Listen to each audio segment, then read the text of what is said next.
gente, tudo bem com vocês? Hoje eu tô aqui com duas personalidades dos games, dos roteiristas dos games aqui, pra conversar, bater um papo bem rápido aqui, né? Rápido, né? Mas não vai rolar. Sobre games, sobre roteiros. Vocês pediram muito lá no Insta do Roteiros e Narrativas perguntas sobre games, conversando sobre games, como que faz roteiro de games. Então eu fui atrás de dois especialistas que estão aqui pra ajudar a gente aí. Eu abri a caixinha de perguntas e vocês fizeram um monte de perguntas. Eles selecionaram as mais recorrentes, né, que mais tem a ver aí com o universo de roteiro e games, e a gente vai fazer essas perguntas para eles, e eles vão explicar tudo para vocês aí, tá? Se vocês tiverem alguma dúvida, deixa aí nos comentários do vídeo, que daí depois eu passo para eles, eles vão respondendo para ajudar a gente nessa vibe aí. Bom, eu tô com o Bruno e com o Thiago, né? Eles vão se apresentar, falar um pouquinho deles. E aí, pessoal, meu nome é Bruno Vieira, eu trabalho como roteirista aí, mais recentemente de jogos. Apesar de ter começado a minha carreira como roteirista de histórias em quadrinhos, eu acabei meio que caindo de paraquedas aí nesse universo dos jogos, principalmente na questão dos jogos para Alexa. Não sei se vocês sabem, mas dá pra gente jogar na Alexa através de histórias interativas. E é isso, eu estou gerenciando agora a Escolha Sua Aventura, que é uma skill para Alexa, vocês são convidados aí a jogar. Eu também estou desenvolvendo uma skill que em breve a gente vai lançar. Thiago? É isso. Eu acho que o Bruno falou tudo. Então a gente chegou nesse mercado agora dos assistentes de voz, e uma coisa que pouca gente sabe é que a Alexa permite a gente jogar através dela, né? Então nós participamos do desenvolvimento de jogos como roteiristas e desenvolvedores. Eu participei também do Escolha Sua Aventura, o roteiro do Fuja do Calabouço é meu, que é o último episódio que tá agora, episódio 9, né, Bruno? Exato. E desenvolvi também o jogo Ronda Policial, que é um jogo de simulação da atividade policial. O bacana dos jogos para Alexa é a inclusão que eles trazem. Esses jogos ele atingem um público de gamers que até então não viam alternativa, né? Possibilita alguém que tem alguma limitação motor ou até visual de estar também nesse mercado aí, nesse mundo dos games aí, aproveitar, se divertir bastante. Eu sou formado em marketing, fiz alguns trabalhos de copyright, storytelling, mas comecei, na verdade, a minha saga na criação de histórias praticamente na infância, através do RPG, né? O RPG me possibilitou criar várias histórias, sem saber, eu já estava desenvolvendo roteiros para jogos há muito tempo. E tipo, como que vocês descobriram esse mundo? Como que vocês chegaram nisso? Começaram a ir pro roteiro de games? Vocês já estudavam roteiro normal pra cinema, essas coisas? E daí o que chamou a atenção? Como que foi? Que é isso que a maioria tá, né? Que a maioria tá estudando roteiro pra audiovisual e tem essa coisa do game, mas não sabe como dar esse start, né? Mudar de uma coisa pra outra. Eu comecei trabalhando mais com roteiro de quadrinhos. Eu sempre fui autor independente de histórias em quadrinhos. E agora, recentemente, no último ano, eu comecei a me especializar na área de roteiro para os longas-metragens também, né? Audiovisual. Uhum. Só que surgiu a oportunidade de enviar essa proposta através de um site para freelancers para desenvolver essas histórias de uma história interativa para Alexa. Eu consegui essa oportunidade porque nessa época eu estava desenvolvendo uma história em quadrinhos interativa, onde o pessoal podia, a cada final de páginas, votar para qual direção os personagens iam seguir a partir de então. E eu usei ela como portfólio e consegui essa oportunidade. Desde então a gente está aí trabalhando junto para desenvolver essas skills. E você, Thiago? Eu já havia escrito contos, né, e estava desenvolvendo um romance, mas o que me levou para esse mercado foi a minha cara de pau, né? Eu, diferente do Bruno, mandei mensagem direto, querendo ser notado, finalmente consegui alguém que me notasse. Eu faço muito isso. E decidiu comprar a minha ideia e abriu essas portas aí, a gente tá nessa, estamos seguindo e tá dando certo, né, Bruno? Ai, que bom. Sim, sim. Só um adendo aqui para vocês que querem, né, começar nesse mercado também, a própria IAR ela disponibiliza para vocês que são iniciantes a mandarem suas propostas para o desenvolvimento tanto de histórias para Escolha Sua Aventura quanto para outras skills para Alexa. Vocês podem ali entrar no site, qualquer coisa eu passo o link. Por favor. Vocês possam mandar. Escolha Sua Aventura, mas uma excelente porta de entrada para esse universo, né, Bruno? Sim, a gente busca muito outras visões de mundo, de personalidades diferentes, já que são histórias e aventuras independentes uma da outra. Então, quanto maior a gama de pessoas que vão trabalhar nesses roteiros, mais vantajoso é para a própria skill, para escolher sua aventura. Nossa, Nossa, que legal. Manda assim o link, eu deixo aqui pro pessoal, porque, nossa, vai chover de ideia, eu tenho certeza. Eu já tenho.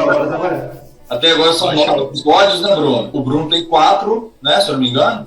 4 episódios são seus, 4 episódios são do Bruno. Um episódio é meu e os outros episódios são cada um deles com diferentes autores. Isso aí que o Bruno tá falando é grande responsável pelo sucesso da skill, né? A Escolha Sua Aventura hoje é uma das skills de mais sucesso na plataforma da Amazon e justamente por isso, né? A diversificação que ela possibilita, trazendo vários autores. Cada episódio ele é diferente não só pelo tema, mas pela maneira de abordar, né? Pela toda a particularidade da narrativa que cada autor tem, né? Isso é muito interessante. A gente convida todo mundo a conhecer, e para quem tem interesse em enviar seus roteiros também, manda direto pro Bruno aí, né? Beleza, aí depois eu deixo todos os links aqui para vocês conhecerem tudo certinho, tá, gente? Então vamos começar com as perguntas que o pessoal mandou, tá? Como é a formatação do roteiro para jogos? Diferencia conforme o gênero? Acho que é o Bruno que vai responder essa, né? Sim, pessoal. Como nós sabemos, existem diversos estilos de jogos diferentes, diversas mecânicas de gameplay diferentes.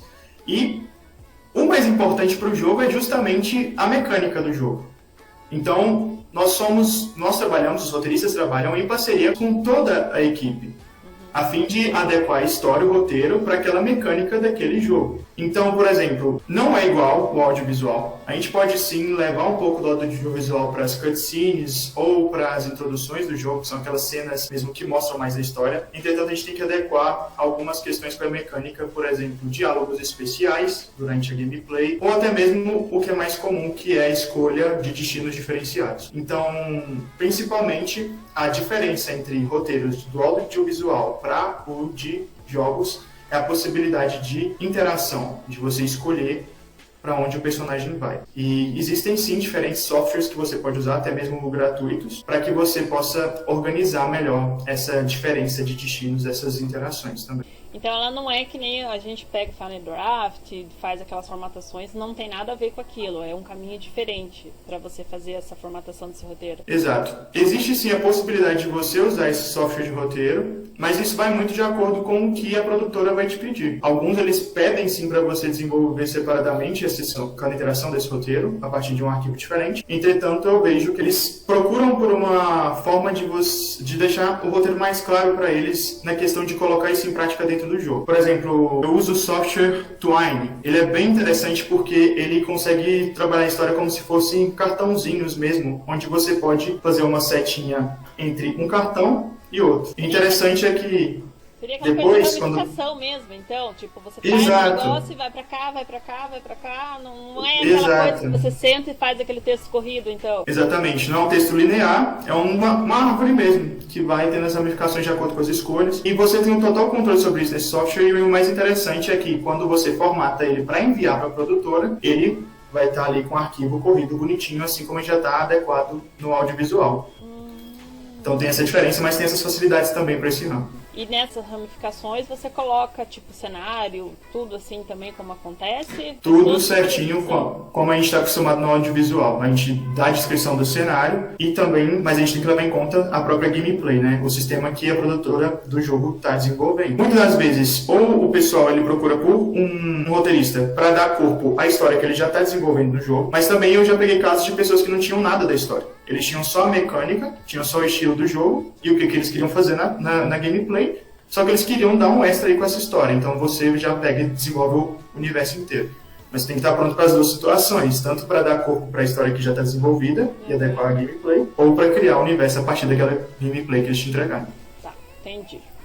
Agora pro Thiago. O roteirista faz todas as falas dos personagens? Então, isso depende muito do projeto, né? Como o Bruno falou, tem um projeto que ele já te pega o projeto pronto, te dá um projeto para você incrementar aquele projeto ali com as falas e daí sim, se for um projeto grande, pode pegar outros roteiristas, né? Criar como se fosse uma sala de roteiro mesmo, tradicional, cada um com as suas funções, né? Discriminadas, como se fosse no universo audiovisual tradicional. O universo que a gente está acostumado a lidar e que é o mais comum também, onde o orçamento é menor, né? As limitações são muito maiores. Normalmente o roteirista desenvolve a fala de todos os personagens, sim. Até porque é ele que conhece a alma do negócio ali, né? Pegou o projeto ali desde o início e consegue unir aquilo ali, a mecânica, né? Juntar o os 4 pilares ali, game design, da melhor forma, né? E quais são esses 4 pilares? Bom, narrativa, né? A narrativa, a mecânica, o design gráfico, né? A arte, né? E a tecnologia. Tá. Né? Esses 4 pilares, como eu falei, eles caminham juntos. A arte que eu disse pode ser melhor definida como estética, né? Então esses 4 pilares eles caminham juntos e são assuntos correlacionados, né? Um depende do outro, justamente para que não haja uma incoerência entre um e outro, eles têm que caminhar junto. Então o roteirista, ele acompanha o GDD do game desde o início. Então, assim, só para resumir bem, não ficar divagando muito, a pergunta foi bem simples. Quando tem orçamento, beleza. Quando não tem, que é mais ou menos o 90% dos casos, né? A gente trabalha com um roteirista só. Tá. E você falou do GDD, né? O roteirista Sim. faz parte disso ou é só o criador do jogo, né? E o que é esse GDD? O GDD é o Game Design Document, né? Que é aquela bíblia, né? Da criação do jogo, que acompanha o jogo desde o início, desde quando o jogo foi pensado, quando surgiu aquelas primeiras ideias lá do jogo. Mas, assim, é um documento que, se ele não tivesse sendo acompanhado de perto, sempre atualizado, acaba virando um documento que não atinge a sua finalidade e, por isso, muitas vezes ele acaba caindo em desuso, né? Até as produtoras maiores aí atualmente nem têm muito usado o GDD, não têm preferido formas mais dinâmicas de trabalhar assim, para conseguir envolver a equipe, já que o GDD acaba ficando tão gigante que não tem como acompanhar, né? Tá, e daí essa bíblia que você fala desse desenvolvimento, ela no caso ela é criada para você apresentar esse projeto, e o formato é o mesmo de uma bíblia de série ou não? Contém os mesmos elementos, é diferente, como é que é? Não, é basicamente o mesmo, sim. É o mesmo? Sempre sinopse, episódio, mais ou menos assim, ou como? Ela contém mais coisas relacionadas à mecânica do jogo, né? Como vai funcionar quando se tratar, na verdade, de uma coisa inovadora, né? Aí traz uma parte mais bem elaborada nesse sentido, né? Se não for uma mecânica já bem batida, bem desenvolvida, né? Que todo mundo já tem aquele conhecimento de como funciona, né? O pessoal que já está acostumado a trabalhar na área. Mas tirando esses pontos mais específicos relacionados aos jogos, é bem parecido, sim, com a Bíblia tradicional, esse GDD. Tá, vocês têm algum modelo que pode compartilhar de bíblias voltadas para o game, para o pessoal, ou não? É tudo muito top secreto. Agora... Porque geralmente eu falo assim porque no audiovisual você não acha esse tipo de coisa pra compartilhar, né? É tudo muito top secreto, né? Por isso que eu tô perguntando se tem algum modelo. No meu caso é que eu desenvolvi para um jogo de FPS e ainda não foi lançado, então tá nessa categoria de top secreto. É difícil mesmo. Porque esse cara aí que faz, tem todo um segredo, né? Uhum. Nossa, cara, é muito difícil, né? Procurar a Bíblia pra você aprender mesmo de série, você não acha. Você acha, tipo, os mesmos modelos de sempre pronto, né? Tudo muito top secreto, né? Não, e a questão, por exemplo, da própria Bíblia, você tem que trabalhar junto com os desenvolvedores para você entender o que eles procuram de mecânica. O trabalho de roteiro de games é sempre muito aliado ao restante da equipe. Justamente pelo que o Thiago falou, muitas das vezes se deixa só na mão de uma pessoa, a história meio que se perde e não faz mais sentido com aquela mecânica que foi feita lá atrás. Então o trabalho tem que ser realmente muito dinâmico, bem unificado entre essas duas partes. Entendi. Muito se engana quem acredita que o roteirista vai entregar o roteiro dele, depois deitar no sofá e descansar enquanto o dinheiro vai cair na conta, né?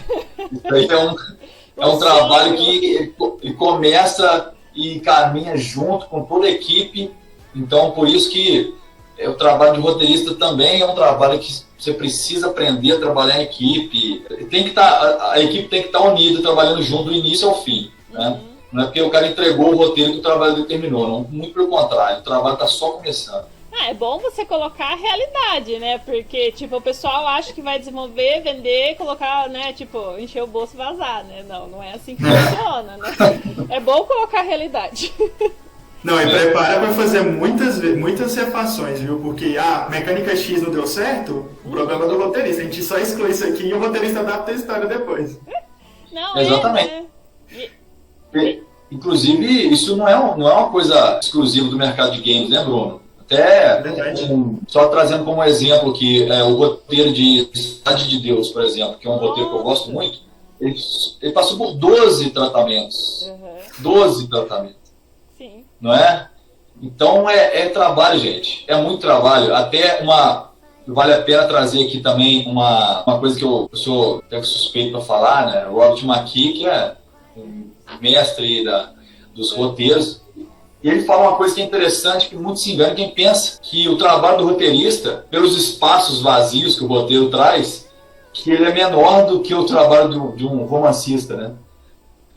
Quando na verdade esse trabalho de concisão, de estar ali sempre deixando o roteiro cada vez mais enxuto, né?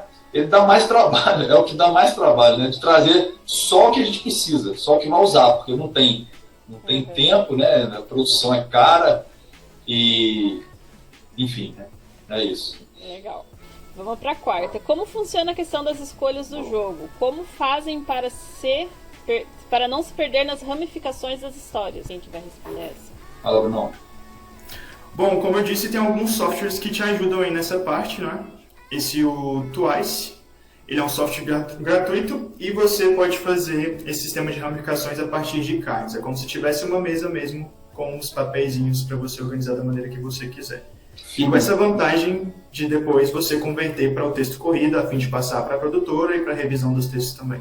Então, a partir dessas tecnologias, a gente tem isso bem delimitado e não causa essa confusão, nem para a gente, como roteirista, nem para as pessoas que vão trabalhar com a gente. E esse programa é fácil de encontrar ele? Facílimo. Da mesma forma, se você quiser, eu te passo o link certinho para disponibilizar para o pessoal. E é bem tranquilo. Porque, por exemplo, para roteiro de cinema tem poucos, né? Tipo, os melhores são pagos. Aí é um absurdo, cara. Nossa, sim. Acho que só tem o Writers Do It, né? Que é um online que diz que é um dos melhores, assim, dos gratuitos, né? Porque o Final Draft é uma facada na alma. Vamos lá. O mercado de roteiro para games está em crescimento no Brasil? Nossa. Quer falar? Pode ir. Pode falar. O mercado de games está em crescimento. Cara, eu acho que o mercado de games é o mercado que mais cresce no mundo inteiro, né? Eu acho. Hoje em dia, o que a gente mais acompanha aí é a gamificação de tudo. Uhum. Não é? Daqui a um tempo, você vai abrir sua geladeira, você pegar um jarro d'água, ela vai falar um quiz. Se você não acertar o quiz, ela não te entrega o jarro. Bem bem. Tudo hoje é gamificação. Então eu acho que o mercado de games é um mercado que cresce não só aqui, mas no mundo inteiro. E para quem quer atuar nessa área aí, pode ir com tudo. Tem espaço para todo mundo. Legal. Vamos lá. Qual é a melhor maneira de formatar um roteiro de game considerando a usabilidade e as possibilidades do usuário e ao mesmo tempo deixando claro para quem vai produzir sem deixar a história confusa?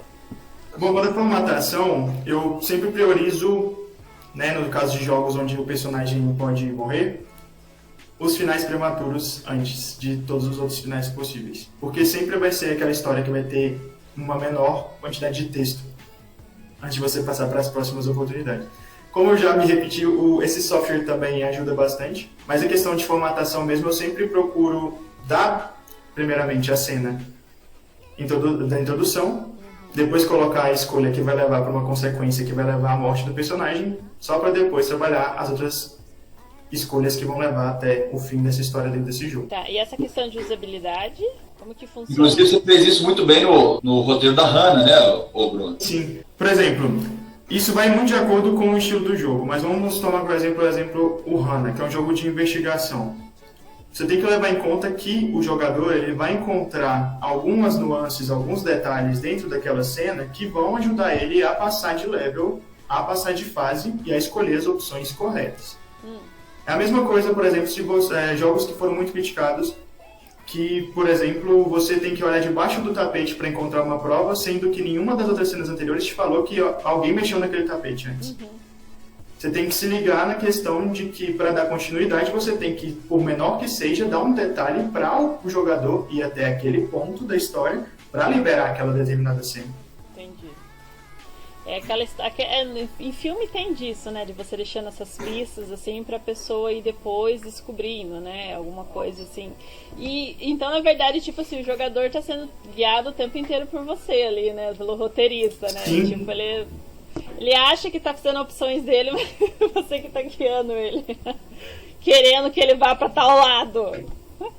Não, até mesmo os jogos de mundo aberto, se você pegar para analisar certinho, a todo momento estão jogando missão na sua cara. Sabe, você entra numa taverna, tá lá uma pessoa conversando alguma coisa. Ah, que os ladrões vieram aqui semana passada. Aí você fala na pessoa, ela vai te contar mais detalhes, já vai te enfiar dentro de uma missão. Então, mesmo que o jogo é aberto, o jogo também tem uma certa... uma história linear. Legal. Legal pensar nisso, eu não tinha... Porque eu não sou uma pessoa que diz assim, uau, jogo videogame muito. Não sou. E também, tipo assim... Eu nunca tive contato, né? Mas eu já vi vários games, assim, e é legal você pensar nesse sentido. A gente sempre pensa que a gente está no comando, né? Mas na verdade não, né? Você tem um caminho de direcionamento que você vai seguindo ali, né? Bacana. E aí agora a pergunta é pro Bruno de novo, que tá aqui. Como ingressar no mercado de games como roteirista, Bruno? A gente já falou um pouquinho, né?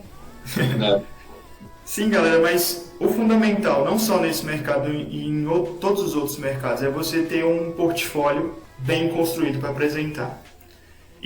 Mas como é que eu desenvolvo esse portfólio? Cara, tipo, você pode inventar um jogo X só para você colocar no papel um roteiro naquele formato para mostrar que você já fez um trabalho concluído. É igual quando os nossos próprios professores, né, quando a gente faz o curso de roteiro, eles informam, e muitos outros roteiristas profissionais falam, você tem que ter ali guardado um roteiro finalizado para você ter essa possibilidade de apresentar, ou até num bate-papo, você já tirar o roteiro e já apresentar para a pessoa.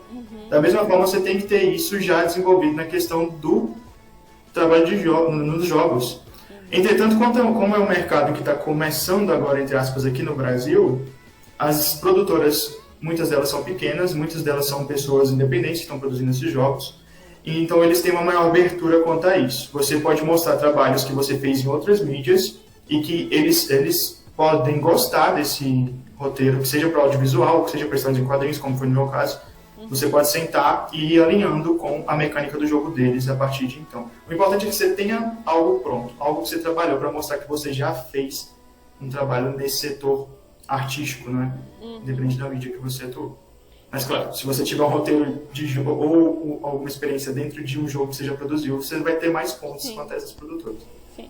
Eles falam muito assim, aqui, eu tava no encontro com a Mari Brasil, ela tava falando sobre isso, né? Pelo menos um simple, alguma coisa você precisa ter, pelo menos um curta, né?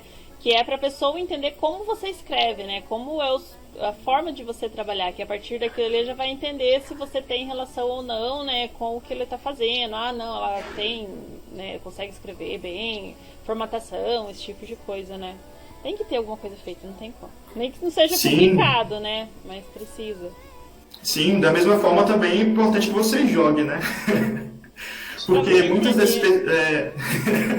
Mas principalmente saber os termos que a galera que joga mesmo, as pessoas que são realmente aficionadas por games. Então os produtores são pessoas que jogam, que amam jogos. Sim. Eles vão usar um jargão que é próprio da comunidade de gamers.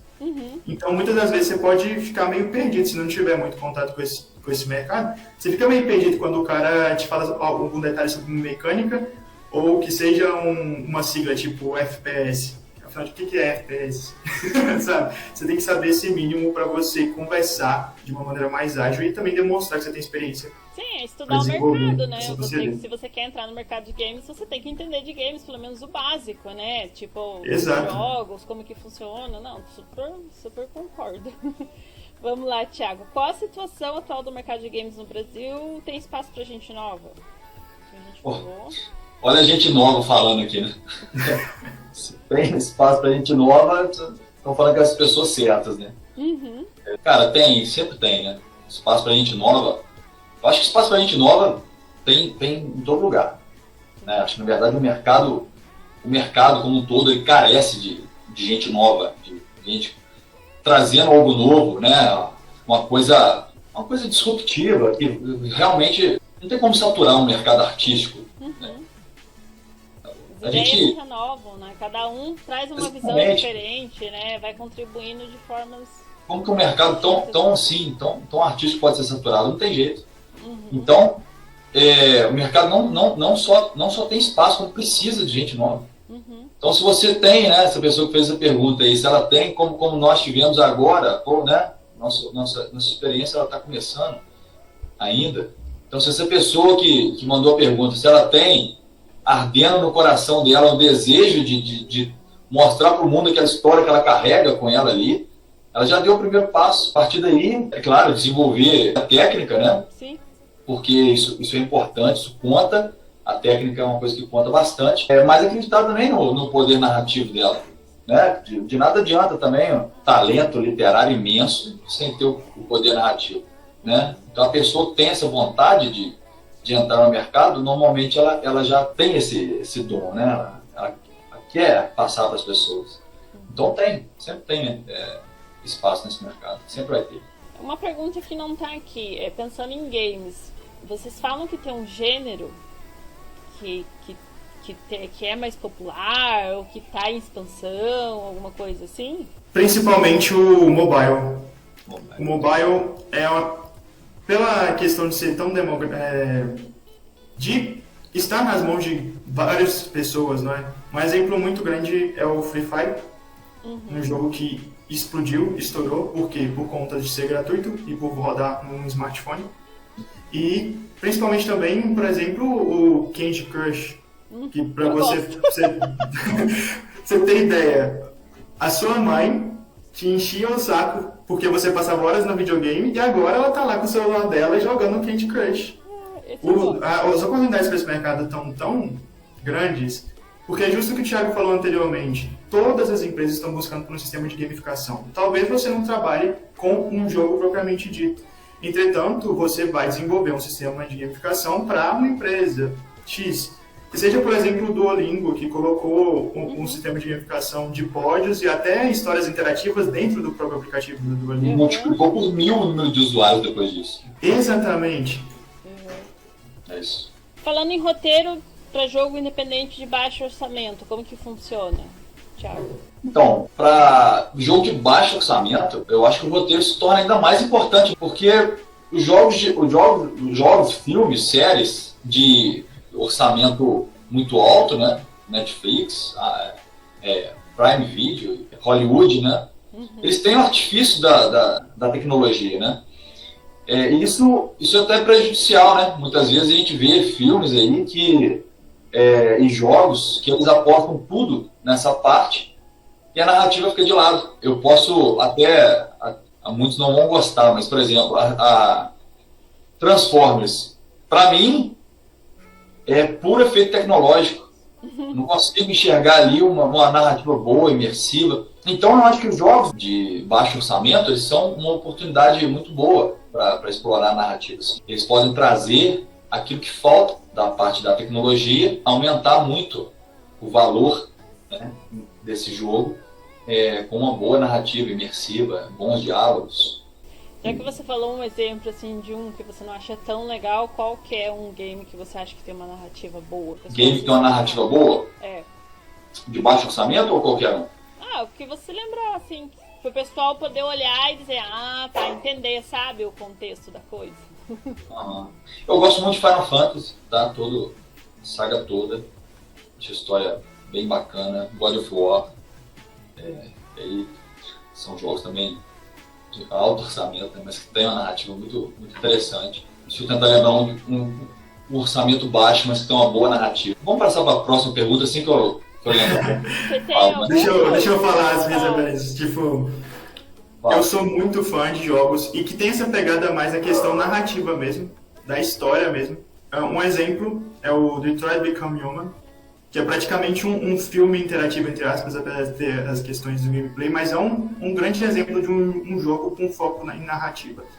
E também para a questão de baixo orçamento, né? Entre aspas agora, porque estourou e está fazendo sucesso no mundo inteiro, mas que foi um jogo feito por um único cara e que conseguiu atingir aí o estrelato, que é o Stardew Valley. Apesar de ser um jogo de fazendinha, um simulador de fazenda, ele teve o trabalho de aprofundar cada um dos personagens já que você tem essa possibilidade de fazer amizade com os personagens e até mesmo de casar com os personagens.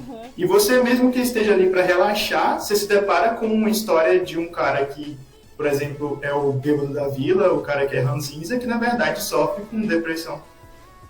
Então traz uma carga emotiva muito grande para um joguinho que você olha de primeiro linha e fala assim, nossa, que jogo mais simplesinho, tô aqui para relaxar, mas me deparei com uma história assim tão profunda. Isso eleva a qualidade do game, mesmo que não seja o propósito inicial, a narrativa está ali para dar aquela cereja do bolo mesmo nas produções dos games.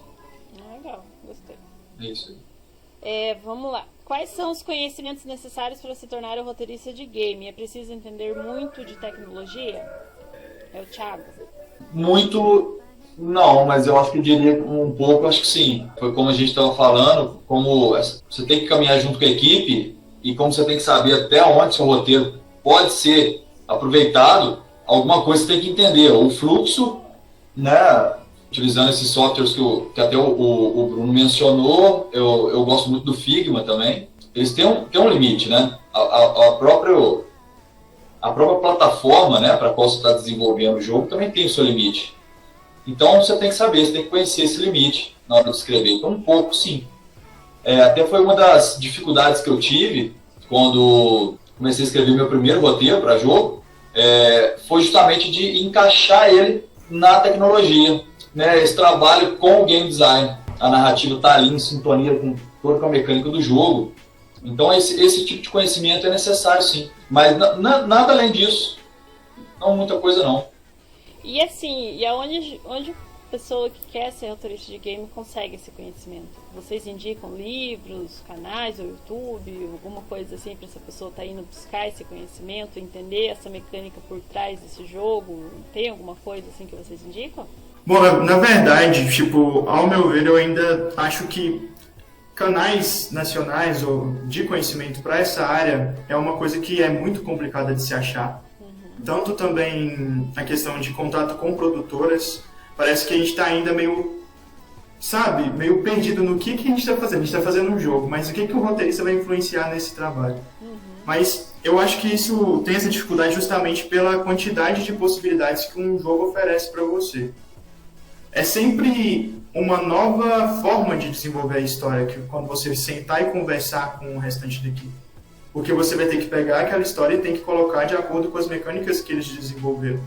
Um exemplo mesmo é a questão da skill para Alexa, que a gente só tem a possibilidade de fazer as interações e comunicar com o jogador a partir do áudio. Então você tem que pensar em como transportar a pessoa para aquele ambiente que você criou, para sentir na pele o que aquele personagem está passando, só a partir de nuances no áudio, para a pessoa poder imaginar o ambiente, poder imaginar os detalhes e poder imaginar os sentimentos dos personagens. Mas, ao mesmo tempo, você pode trabalhar por uma empresa que está desenvolvendo um jogo onde tem a possibilidade de você visualizar e ser ali a visão do personagem. Então, você vai ter que colocar detalhes não sonoros, mas detalhes quanto à cena que ele está vendo naquele momento. E as possibilidades que ele pode fazer, por exemplo, pegar item tal para usar no futuro e onde é que ele vai usar aquele item em outras cenas. Então, você pode sim levar em consideração os seus conhecimentos em outras mídias, seja no longa, seja em roteiro para quadrinhos, e estar pronto ali para até mesmo criar uma forma de desenvolver a história numa estrutura diferenciada de acordo com o que o seu cliente, com o que o seu parceiro vai precisar. Tá. Daí aqui tá falando sobre outra pergunta, como usar bem um roteiro em um jogo independente de baixíssimo orçamento? Acho que é mais ou menos aquilo que o Thiago já tinha falado, né? De construção de narrativa, né? E só fazer um complemento disso que o Bruno falou, né? Nós estamos roteirizando jogos para um assistente de voz. Né? Até existem os dispositivos mais novos, as Echo Shows, que têm a possibilidade da tela, mas o foco da Alexa é na questão auditiva, né? Então, nesse caso, nós criamos roteiros para jogos focados na narrativa. Sem todo esse recurso visual, o papel da narrativa cresce demais. Né, Bruno? Total. Isso aumenta a participação do roteirista. Né? Aumenta muito, né? E aí entram essas outras nuances que o Bruno mencionou, sound design, né? Tudo isso que serve para aumentar ainda mais a imersão no jogo, né? E é um trabalho muito novo, mas que faz a gente amadurecer muito rápido, né, Bruno? Sim. Justamente por essa... É um trabalho de escrita muito, muito interessante. Você tem que estar sempre criando ali novos mecanismos de trazer e prender a atenção do jogador e satisfazer ele enquanto diversão, né? Ele tem que se divertir. Ele está só ouvindo e ele tem que se divertir. Bem interessante, né? Esse desenvolvimento que vocês fazem. E tem um jogo, por exemplo, assim, não sei, tipo terror, fantasia, policial, tem um tema assim desse que faz mais sucesso dentro desses jogos ou não? Ou é meio geralzão? O pessoal gosta mais de vida real? Como que é? Aqui o que eu posso ver no mercado nacional independente é que a galera tem um gosto aí por jogos de terror. Tanto, eu não sei se isso se dá pelos influenciadores, né, os criadores de conteúdo, que bombam em muitos vídeos onde eles têm que jogar aquele jogo e morrem de medo, levam aqueles sustos aí na internet. Mas, nossa, tem muitos jogos que são muito populares, até mesmo feitos por brasileiros, que estão em desenvolvimento, por exemplo, o Fobia, e que é com essa temática, justo porque o pessoal curte bastante essa delimitação por terror, pelo menos aqui em solo brasileiro. Os jogos nacionais que mais têm destaque, ao meu ver, né, nas experiências que eu já tive, foram os jogos de terror. Você sente isso também, Thiago? Que é o terror faz sucesso? Eu sinto que a galera quer se emocionar. Seja levando um susto, ou chorando, ou se divertindo muito, mas é uma coisa que precisa trazer uma emoção grande. E eu acho que o terror realmente é um dos que consegue cumprir muito bem esse papel. Eu acrescentaria também os jogos de simulação, que a gente vê, Battle Royale da vida aí, o Call of Duty é um dos que mais faz sucesso. Pensando nisso também, nós desenvolvemos a skill do Ronda Policial, que é um jogo de simulação da atividade policial, onde o jogador ele controla uma viatura aí no dia a dia de combater o crime. Então agora as perguntas foram essas. E eu queria que vocês deixassem uma mensagem e falassem alguma coisa pro pessoal que está começando, desse alguma dica, o que vocês acham bacana ou não fazer. Fique à vontade. Vai o Thiago. Bruno primeiro. Bruno? Então vai, Bruno. Galera, a mensagem que eu quero dizer pra vocês é que, tipo, seja um cara de pau mesmo. Cara, você tem a sua rede social, você tem o seu LinkedIn, você tem o seu portfólio, não tem medo de ir lá e dar a cara a tapa e mostrar o seu trabalho, independente da oportunidade que você tiver. As oportunidades, elas chegam do lugar mais inusitado que você pode perceber. Eu achei essa oportunidade que eu tô trabalhando agora num site de freelancer. E tipo assim, onde normalmente você encontra o quê? Artigos para sites, artigos para blogs. Aí pulou ali uma oportunidade para trabalhar com roteiro de jogos. Da mesma forma, eu já consegui trabalhos a partir do meu LinkedIn, mantendo o meu LinkedIn alimentado e compartilhando que eu estou fazendo meu jogo, galera. Olha só, eu escrevi esse roteiro aqui também, galera. As redes sociais como um todo, o mercado online como um todo, você está aparecendo oportunidade para você a todo momento. É só você, mesmo que você olhe para aquela oportunidade, está ali 50 requisitos que você acha que você não vai dar conta de cumprir, vai lá, mostra seu trabalho, que a pessoa pode sim gostar do seu trabalho e está disposta a fazer com que você desenvolva essas habilidades junto com ela. Então, seja um cara de pau. Thiago. É isso aí. Eu posso contar como foi o meu caso, né? Essa skill Escolha Sua Aventura, ela estava rodando. Eu adquiri uma Alexa e descobri ela por acaso. Quando eu comecei a ouvir a primeira história, eu falei, pô, peraí, eu sei fazer isso. Eu faço isso desde que eu era moleque. Eu jogo RPG, eu crio histórias, eu sei fazer isso. Histórias para jogos, né? E o que eu fiz? Pesquisei quem que era o dono da empresa, fui no LinkedIn e mandei uma mensagem para ele assim, eu sei fazer isso, eu posso te ajudar. Cara de pau. Como eu já tinha mandado mensagem para Steve Jackson Games, como eu já tinha mandado mensagem para Netflix, como eu já tinha mandado mensagem para Deus e o mundo, e uma hora alguém vai te responder. Né? Mas é isso que o Bruno falou, crie portfólio, porque quando a pessoa chegar te responder, fala assim, e me mostra o que você sabe fazer, então. Me mostra. Me dá uma coisa aí que você fez, eu quero ver se está de acordo. Então é isso, tem que correr atrás, tem que buscar conhecimento também. Quem gosta de escrever tem que escrever, tem que ler bastante, jogar bastante. Tem uma ideia na cabeça, põe no papel, vai trabalhando ela depois, desenvolve. Eu tenho 1000 projetos começados e não terminados que eu pretendo um dia dar sequência. Eu não sei vocês, mas eu sou assim, eu tô escrevendo, nossa, caramba, isso aqui é muito legal. Aí de repente começa a surgir uma outra ideia, eu falo, peraí, essa daqui também é boa.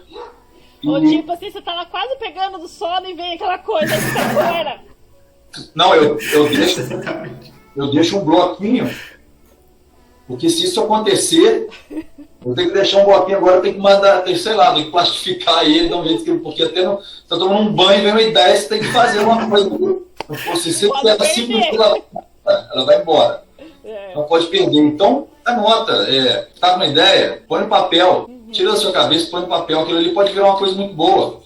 Tá cheio de obra de arte aí guardada na gaveta de alguém, tá cheio de projeto maravilhoso aí, perdido, escondido, porque isso aí também é do Maqui, vou citar ele mais uma vez.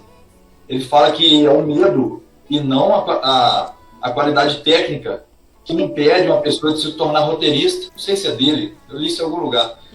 Acho que é. E isso é verdade. Você tem vontade de fazer, então faz. Se não tá bom da primeira vez, você vai lapidando até ficar bom. Mas para não estender muito, a ideia é essa. Corre atrás, a gente está começando agora, o Bruno já tem um pouco mais de bagagem aí, mas enfim, é um mercado novo esse mercado de games pra gente, tem espaço para todo mundo, basta acreditar e correr atrás. É isso aí, gente. Eu também sou dessas, cara de pau, estudar, né, se aperfeiçoar aí, que daí o mercado abre, gente, é só a gente correr atrás. Então, muito obrigado, Bruno, muito obrigado, Thiago, por esse bate-papo aí, por tirar as dúvidas do pessoal. Se vocês tiverem, já deixa aqui, eu vou deixar também as redes sociais, tudo certinho, os dados deles aqui também no destaque, para vocês conhecerem um pouco mais do trabalho deles, tá, gente? Então é isso. Um beijo, um abraço. Tchau. Gabi, obrigado pelo convite. Tchau. Gente. Muito obrigado. Tchau, tchau. Take me down, 'cause lately I've been